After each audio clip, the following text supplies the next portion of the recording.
পৃথিবীতে ৫৭টা মুসলিম দেশ আছে।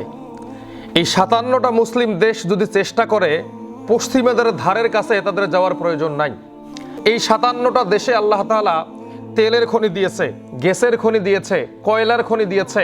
এক কথায় খনিজ সম্পদ বলতে যা বোঝায় সব কিছুই আল্লাহ তাআলা এই ৫৭টা মুসলিম দেশকে দিয়েছে। সৌদি আরবের মাটির নিচে টনকে টন স্বর্ণ আছে, ইস্পাত আছে, ইউরেনিয়াম আছে। এক কথায় পৃথিবীর প্রাকৃতিক সম্পদ বলতে যা বোঝায় সব কিছু আল্লাহ তাআলা মুসলিমদেরকে দিয়েছে।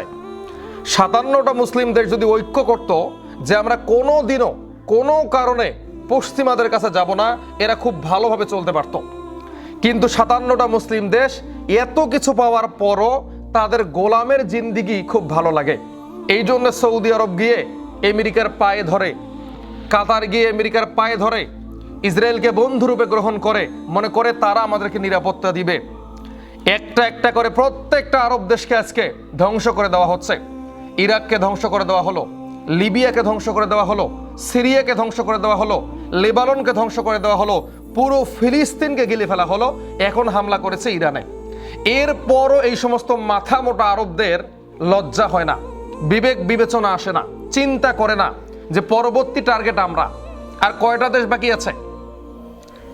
আর কয়টা দেশ বাকি আছে? তুরস্ক আর পাকিস্তান ছাড়া কোনো শক্তিশালী দেশ তো বাকি নেই।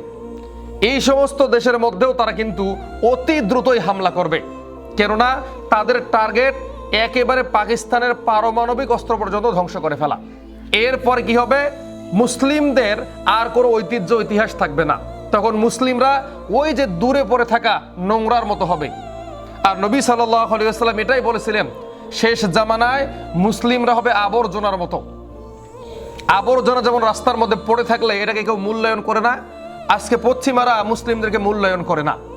পশ্চিমারা মনে করে এরা আবর্জনা, এদেরকে ছুঁড়ে ফেলে দিতে হবে। পশ্চিমারা চায় মুসলিম নামের কোনো দেশ যেন পৃথিবীতে না থাকে, আর যে কোনো একটা দেশ থাকবে তারা যেন খেলনার মতো হয়, যেভাবে চাবে আমেরিকা সেভাবে খেলবে।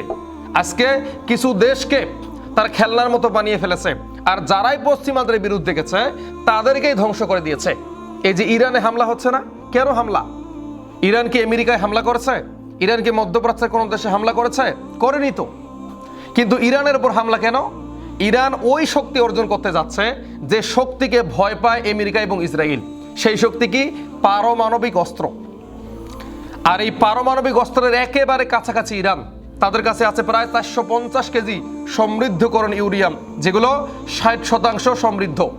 যদি এটা 90% সমৃদ্ধকরণ হয়ে যায় তাহলে 40 থেকে 45টা তারা পারমাণবিক অস্ত্র তৈরি করতে পারবে।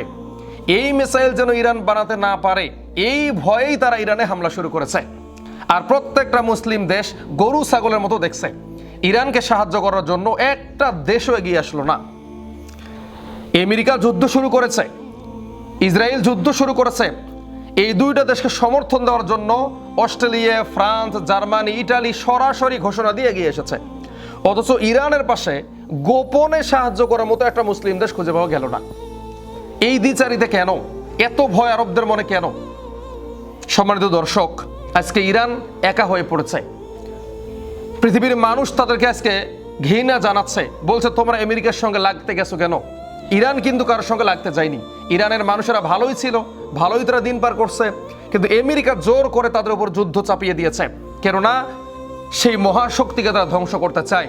সম্মানিত উপস্থিতি, কান খুলে শুনে রাখেন, আমেরিকা এবং ইসরায়েল যতই ষড়যন্ত্র করুক, ইরানের খোরাসান থেকে সেই বাহিনী বের হবেই যাদের উপর আল্লাহর সাহায্য থাকবে। পৃথিবীর কোনো শক্তি তাদেরকে পরাজিত করতে পারবে না। তারা ইসরায়েল এবং আমেরিকাকে ধ্বংস করবেই করবে ইনশাআল্লাহ। তারা কালো পতাকা নিয়ে পুরো মুসলিম ভূখণ্ড শুধু নয়, পুরো ইউরোপকে দখল করবে। সেই দিন ঘনিয়ে এসেছে।